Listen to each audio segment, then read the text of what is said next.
সুপ্রিয় শিক্ষার্থী, আসসালামু আলাইকুম। আজকে আমি তোমাদের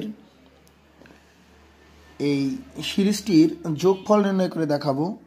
তো এই সিরিজটির যোগফল নির্ণয় করতে পারলে তোমরা যে কোনো সিরিজের যোগফলই নির্ণয় করতে পারবে। তো চলো শুরু করা যাক। আমরা প্রথমেই এই সিরিজটির জন্য আমরা একটা উপবৃত্ত নিব, যার মাধ্যমে এই ফ্লোচার্টটা শুরু হবে। অর্থাৎ যে কোনো ফ্লোচার্ট শুরু করতে হলে আমাদের এই স্টার্ট অর্থাৎ উপবৃত্তের মাধ্যমে শুরু করতে হবে। এরপরে এর জন্য আমরা শেষ মানটা অর্থাৎ লাস্ট মানটা কত আছে n, এই মানটা আমরা ইনপুট নেব। এই মানটা আমরা কি করব? ইনপুট নেব। তো ইনপুট নেওয়ার জন্য আমরা সামান্তরিক ব্যবহার করব। ইনপুট নেওয়ার জন্য আমরা কী করব? সামান্তরিক ব্যবহার করব। সামান্তরিক এখানে আমরা লিখব তাহলে ইনপুট n। ইনপুট কত? ইনপুট হচ্ছে n। এবার আমরা এই যে যোগফল, এই সিরিজটার যোগফল, সেই যোগফলটা আমাদের রাখার জন্য আমরা একটা সাম ব্যবহার করব, একটা ভেরিয়েবল সাম, এটা ব্যবহার করব। আর এই প্রথম মানটা ইনিশিয়ালাইজ করার জন্য আমরা একটা ভেরিয়েবল ব্যবহার করব i। তো আমরা প্রথমে সেটা নির্ধারণ করে দিই যে এখানে আমাদের সাম সমান হবে 0, মানে যে সামের মধ্যে কিছু নাই বলে ধরা হবে, সাম এমটি। আর i সমান এই প্রথম মানটা। i সমান কোন মানটা? এই প্রথম মানটা i। এবার আমাকে একটা কন্ডিশন দিতে হবে। কন্ডিশনটা দিতে হবে যে এই যে আমার আয়ের মানটা 1 থেকে শুরু হলো এবং 1 করে বাড়বে, 1 যোগে 1 মানে 2, 2 যোগে 1 মানে 3। এই মানটা আমাদের কোন পর্যন্ত বাড়বে? বাড়তে পারবে n পর্যন্ত।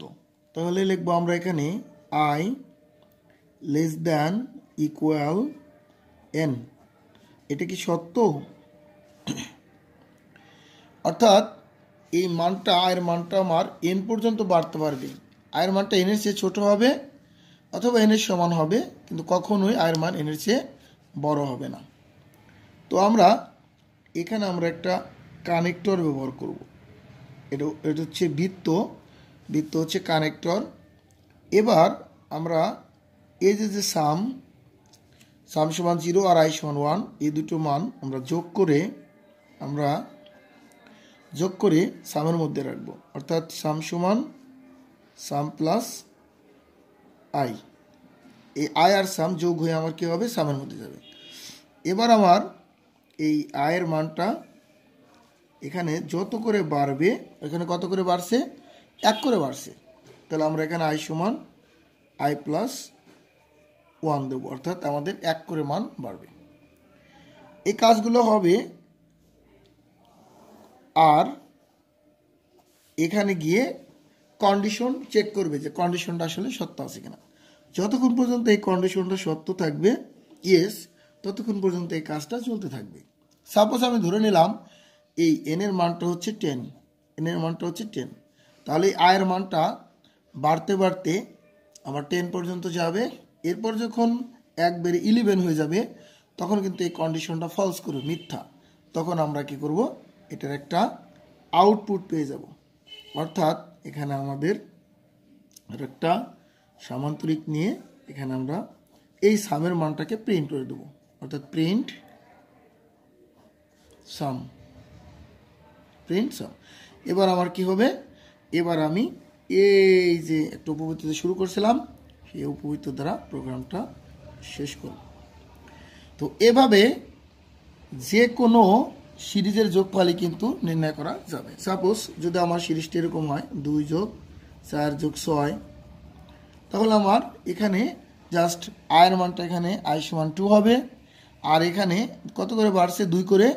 তাহলে এখানে i সমান i প্লাস 2 হবে। আবার যদি এরকম হয় 5 প্লাস 10 প্লাস 15, তাহলে এখানে বাড়বে, 5 থেকে শুরু হবে এবং পাস করে বাড়বে, তাহলে এখানে পাস করে বাড়বে। এভাবে যতক্ষণ পর্যন্ত ইয়েস হবে ততক্ষণ পর্যন্ত আমাদের কন্ডিশনটা চলবে, অর্থাৎ এই আয়ের মান বাড়বে আর সামের সাথে যোগে সামের মধ্যে যাবে, আয়ের মান এখানে বাড়বে।